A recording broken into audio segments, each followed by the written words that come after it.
오늘 말씀은 요한복음 21장입니다. 신약 185쪽.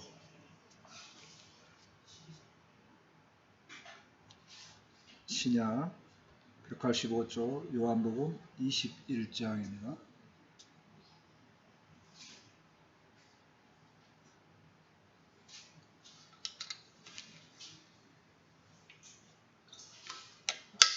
아, 21장인데 주복을 잘못 쳤군요.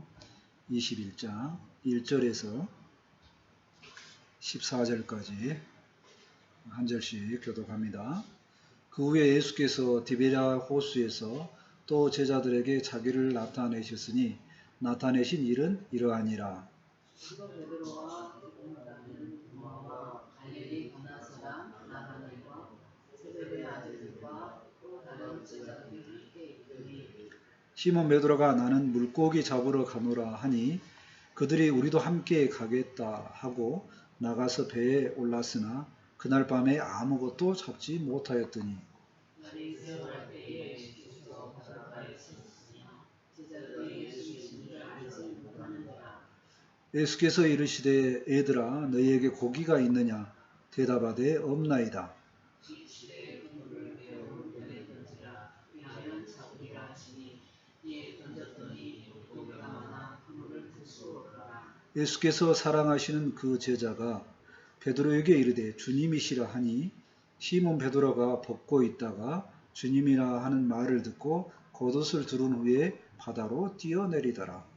이런 제자들은 육지에서 거리가 불과 한 것이 가지는으로 작은 배를 타고 물고기 든 그물을 끌고 와서 육지에 올라보니 숯불이 있는데 그 위에 생선이 놓였고 떡도 있더라.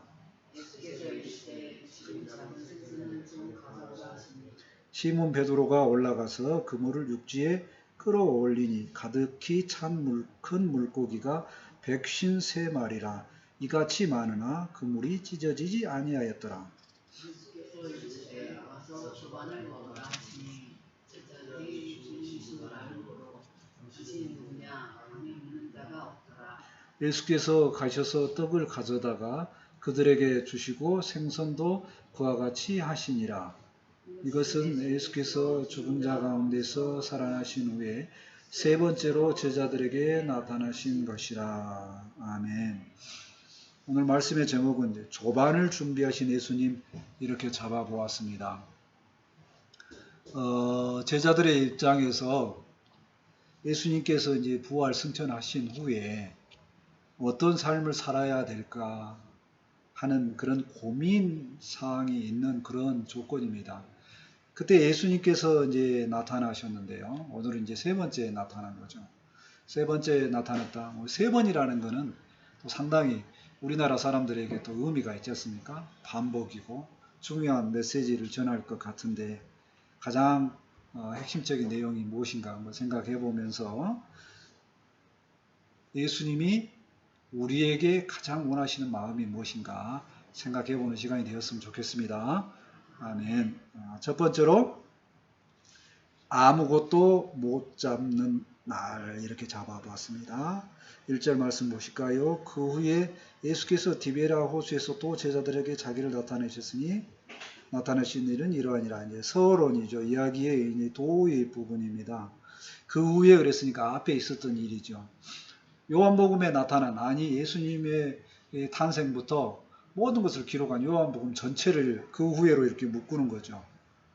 그러니까 예수님께서 이 땅에서 이제 3년 동안 그 공생애를 시작하신 것이 이제 제자들과 쭉 함께 했습니다. 그 중에 이제 굉장히 엄청난 기적도 제자들은 많이 체험을 했죠.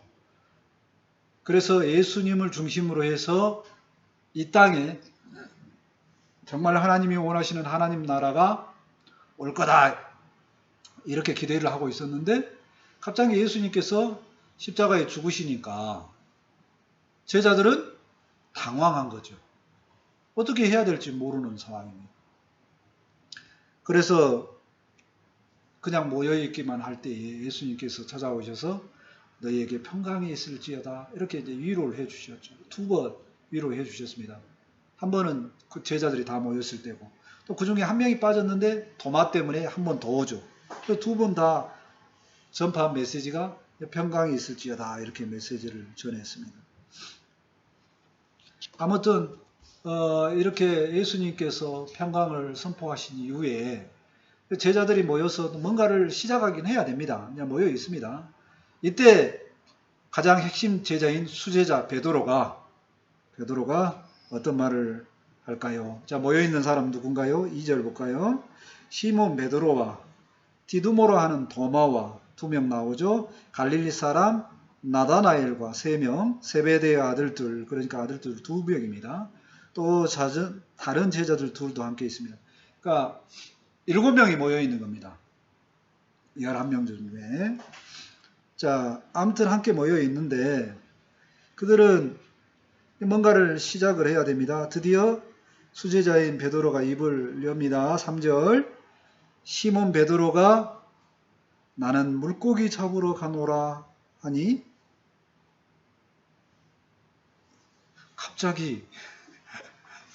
갑자기 이상한 얘기를 하죠. 예수님이 부활 승천하시면서 제자들에게 너희는 모든 족속으로 제자를 삼아라. 땅끝까지 복음을 전해라. 이랬는데 베드로 하는 말이 갑자기 나는 물고기 잡으러 가노라 이렇게 이야기합니다.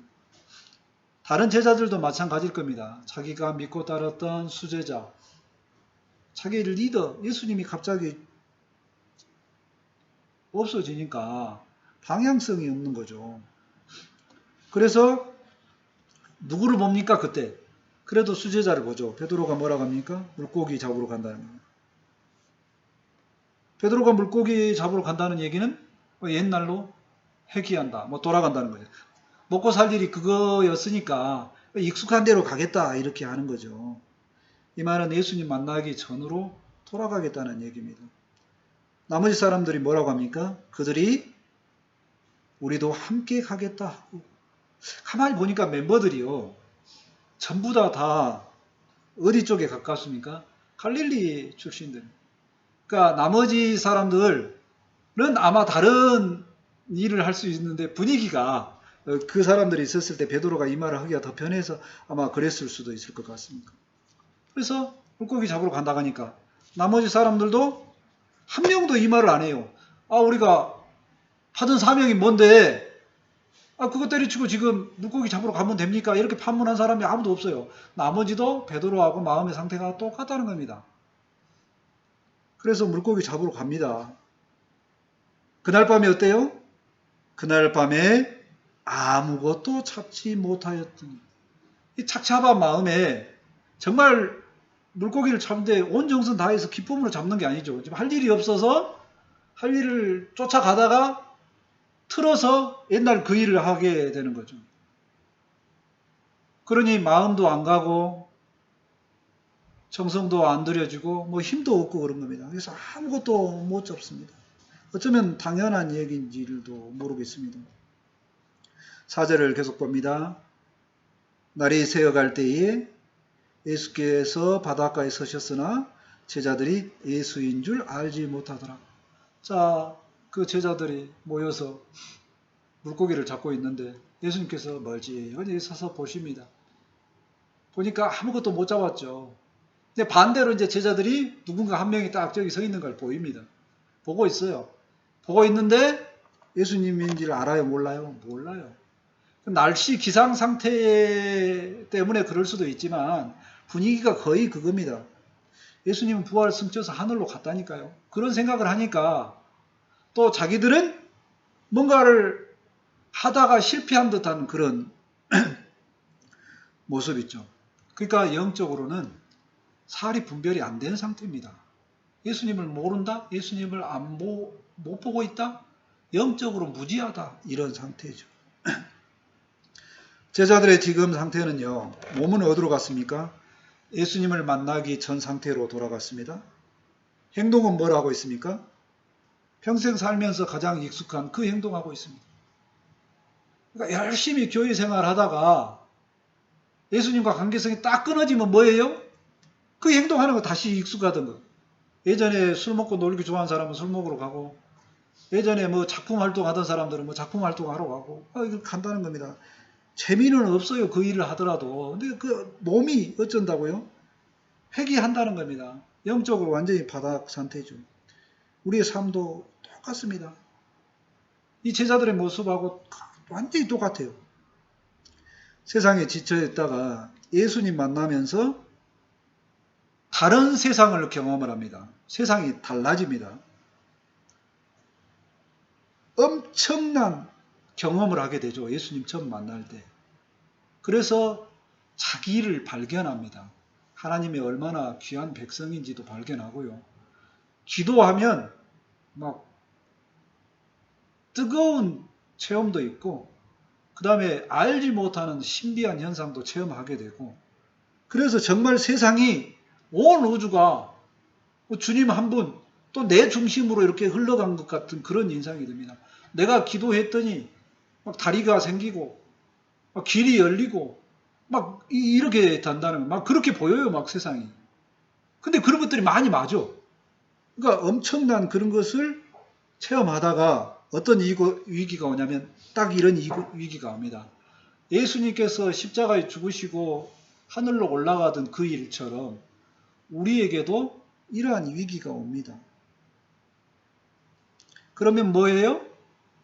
원래 하나님과 예수님과 만났던 그 사명을 생각하면서 사명대로 살면 좋은데 그대로 못 가요. 그러면서 몸은 어디로 가요? 옛일로 딱 회귀를 합니다.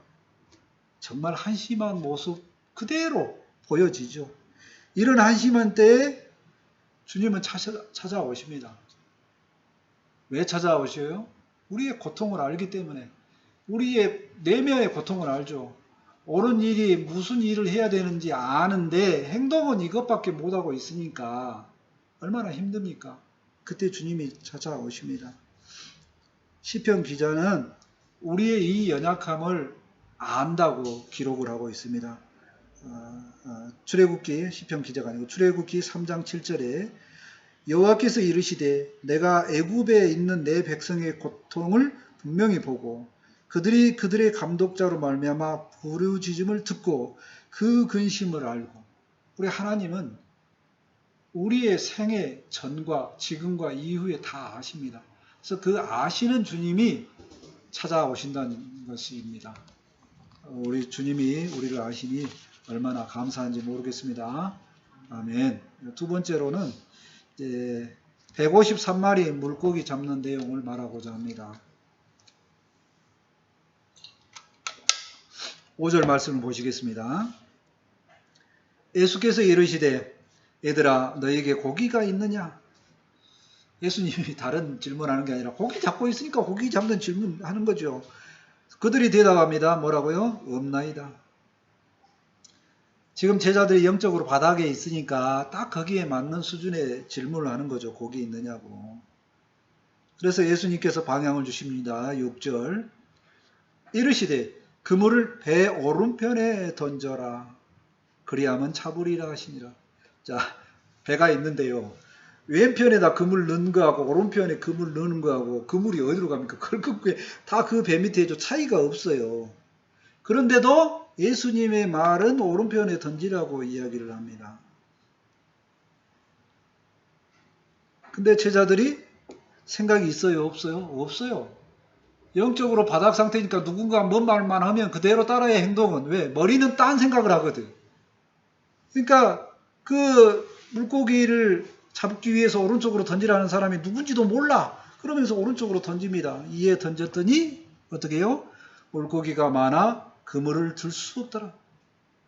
그 정도 갑자기 물고기가 잡힌 겁니다. 이 많은 물고기가 어디에서 왔을까요? 어떻게 기술이 생겨서 갑자기 잡았을까요? 그냥 잡을 수 없을 정도로, 그냥 들 수 없을 정도로 많이 잡게 하는 체험을 하게 하신 것입니다. 체험을 하게 되니까 영적으로 조금 민감한 사람의 눈이 열립니다. 7절 말씀을 볼까요? 예수께서 사랑하시는 그 제자가 베드로에게 이르시되 주님이시라. 여기서 사랑하시는 그 제자는 요한복음의 아주 독특한 표현입니다. 요한은 자기 스스로 요한이라고 하지 않고 항상 이렇게 해요. 사랑하시는 제자가. 자기가 예수님을 사랑하는 게 아니라 예수께서 사랑하는 제자 나 이렇게 표현하죠. 그리고 주님이십니다. 주님 하지도 못해요. 요한은 성격은 그래요. 주님이시야 이렇게 한다. 옆에 있는 제자에게 수제자에게. 발견은 요한이 하고 행동은 베드로가 먼저 하고. 이게 그 둘이가 짝꿍이거든요. 그래서 시몬 베드로가 어떤 행동을 합니까? 시몬 베드로가 벗고 있다가 주님이 하는 말을 듣고 겉옷을 두른 후에 바다로 뛰어내리니라. 옷을 입은 것은 앞에 주님에 대한 예의. 베드로는 의리가 있어요. 의리가. 근데 이 의리가 있어서 주님 앞에 그 예의를 갖추는 거죠. 근데 예의를 갖추는 정도의 의리는 있지만 그 의리 가지고 자기 사명은 감당할 힘은 없었다는 겁니다. 그래서 겨우 나타나니까 겨우 의리에 따른 행동을 하게 된 거죠. 8절 말씀을 보실까요? 8절 9절. 다른 제자들은 육지에서 거리가 불과 한 50칸쯤 되므로 작은 배를 타고 물고기 든 그물을 끌고 와서 다른 제자들이 보니까 물고기는 너무 많이 잡혔습니다. 그러니까 그쪽 배로 모이는 거죠. 그래서 함께 끌어올린 겁니다. 끌어올리는데 육지에 올라옵니다. 9절. 육지에 올라보니 숯불이 있는데 그 위에 생선이 놓였고 떡도 있더라. 제자들이 생각하지 못한 장면이 펼쳐집니다. 이른 아침인데 숯불이 붙여져 있고 생선이 있고 떡이 있습니다. 아침 밥상이 차려져 있는 거죠. 예수님께서 뭐라고 말씀하십니까? 예수께서 이르시되 10절 지금 잡은 생선을 좀 가져오라 하시니 생선이 원래 굽고 있는 생선도 있었다니까요. 그러나 또 가져오라는 겁니다. 함께 가져와서 함께 생선을 먹자 이렇게 이야기합니다. 지금 예수님은 생선 이야기를 하시는 건가요? 함께 먹자는 이야기를 하는 거죠. 11절 제자들이 이에 대해서 어떤 행동을 합니까? 시몬 베드로가 올라가서 그물을 육지에 끌어올리니 베드로는 무심히 자기 하던 행동을 끝을 안 내고 계속 그 일들을 합니다. 갑자기 주님께 달려가지는 않아요. 의리는 있지만 옷은 입었지만 그래서 물고기를 끌어올립니다. 가득히 찬 물고기가 153마리라 이같이 많으나 그물은 찢어지지 아니하였더라. 요한의 성격이 나옵니다. 물고기는 요한이 쉬었어요. 153마리. 그 물고기 쉬는 게 무슨 의미가 있다고 그 상황에 쉬고 있다는 겁니다.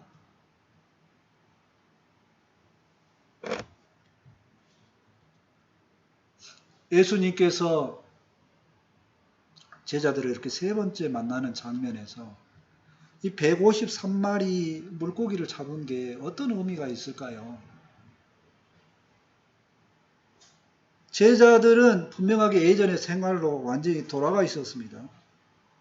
영적인 무지한 상태에서 주님을 바라보지 못하지만 예수님께서 도와주시는 겁니다.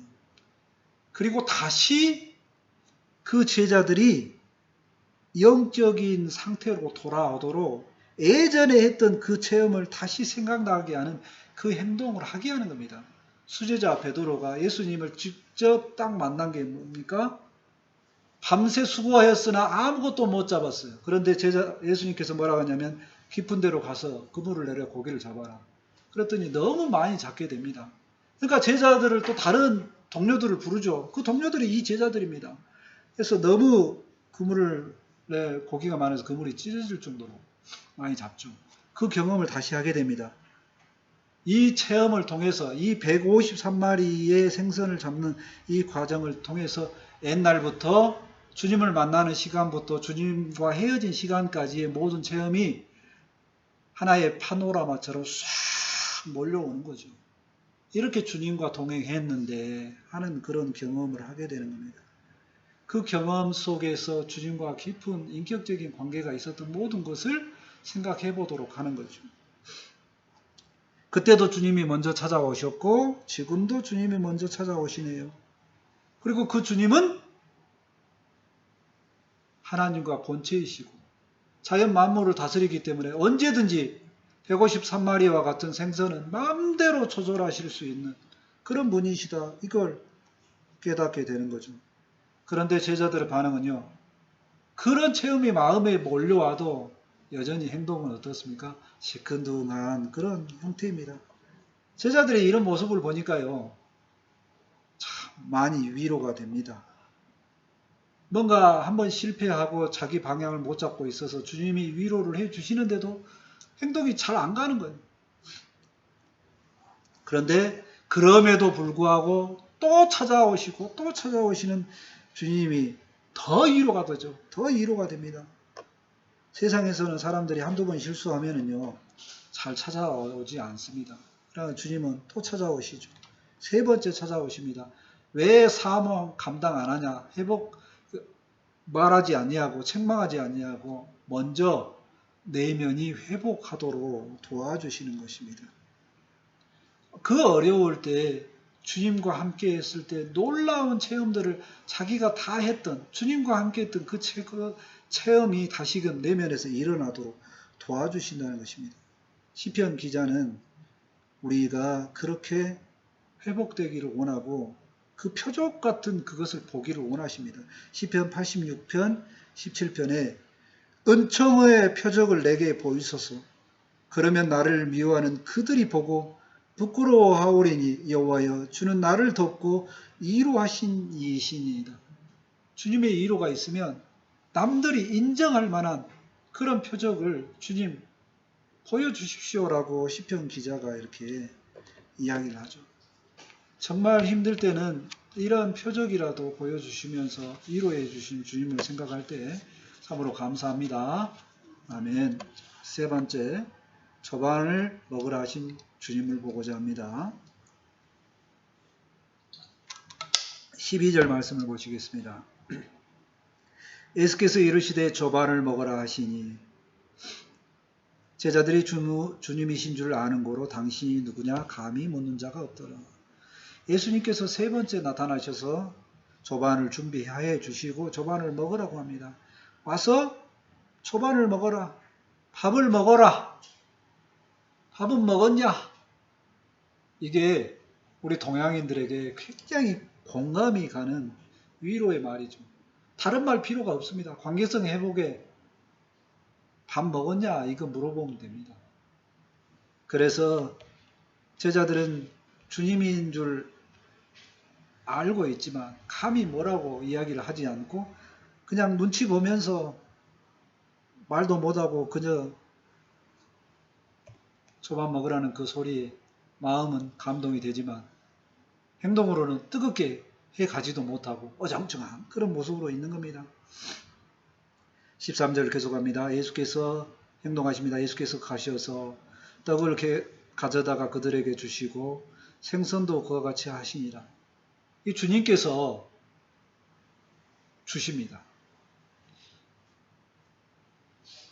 예수님께서 마지막 성찬을 떼실 때 떡을 떼시고 포도주를 나눠 주시는 것 같이 주님께서 이렇게 베풀어 주신다는 것입니다. 이 조반을 함께 먹을 때의 마음은 어땠을까요? 어떤 사람들이 한 식탁에서 같이 먹을 때 같은 마음이면 참 좋을 텐데 스승과 제자들의 마음이 아마 좀 많이 달랐던 것 같습니다. 스승은 뭐냐면 여전히 나는 너희들을 사랑한다는 그 사랑의 마음으로 초반을 먹으라고 합니다. 근데 제자들은 뭐예요? 주님을 사랑하는 마음도 있지만 사명을 감당하지 못하고 사명을 가지 못했죠. 그러니까 자기 일을 하지 못하는 그런 불편한 마음이 있습니다. 그러니까 예수님이 또 뭐라고 책망하실까? 뭐 속으로 염려하기도 하고 어쨌든 불편하고 서먹서먹한 가운데 있다는 얘기입니다. 이 세 번째 만나서 조반을 먹는 이 과정 속에서 마음이 풀어지고 베드로는 이후에 오늘 말씀에 보지는 않았지만 정말로 주님께서 보실 때에 합당한 제자로 바뀌어갑니다. 14절에 보면 예수께서 죽은 자 가운데서 살아나신 후에 세 번째로 제자적에 나타나신 일이라 하고 이 사건을 이제 정리를 해주고 있죠. 세 번째라는 얘기는 동일하다는 얘기입니다. 예수님께서 부활하신 이후로의 세 번째 나타나셔서 책망의 말씀보다는 조반을 준비해 주시고 내가 너희를 여전히 사랑한다. 그 사랑의 관계만을 확인하는 일로 들어갑니다. 조반을 준비해 주신 이 주님을 보면은요. 주님은 제자들을 잘 이해합니다. 육체적으로 얼마나 연약한지 이해합니다. 그러나 주님은 늘 제자들을 사랑하시는 분임을 생각해 볼 수 있습니다. 주님은 조반을 준비해 주시고 먼저 항상 모든 것을 이렇게 준비해 주시는 분이죠.